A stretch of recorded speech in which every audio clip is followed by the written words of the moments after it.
So, yun, magandang tanghali sa inyo guys. Nandito tayo sa Manila. Ayan, so may chine-check tayong unit dito ngayon. So, ito pa. Ayan, Ford EcoSport 2015 na trend.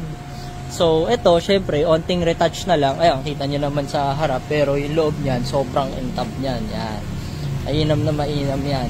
So, ayan, syempre, onting refresh tayo dito. Alam nyo naman sa atin, para at least medyo mas presentable pa siya pag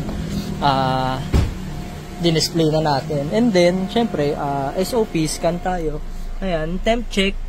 And then, ayan. Oh. So, ang issue niya is ABS. Ayan, ABS talaga. So, yun guys, sama talaga yun. Pero, ayan, kita nyo naman, sariwa. Ganda ng unit. Ayan. So, mabisa. Ayan, si Sir Don, yung masigod natin na follower. Ayan. Sa kanya to. So, binenta niya sa atin. Soon available to, refresh lang natin, tapos yung ABS ay ayusin din natin. Palitan natin yung ABS niya para all goods. So, ayun lang guys, syempre kasama talaga yun. Wala naman talagang perfectong kotse, pero ayan siya ngayon. Yan.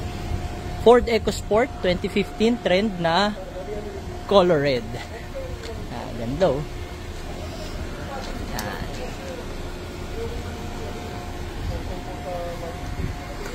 Tapos, ayan si Kuya Nico, gumagawa na sila ng papers. Tapos, ayan siya. Post natin to soon. Abangan nyo to guys. Kasi sobrang ganda nito. Yun lang guys. Maraming salamat sa inyo lahat.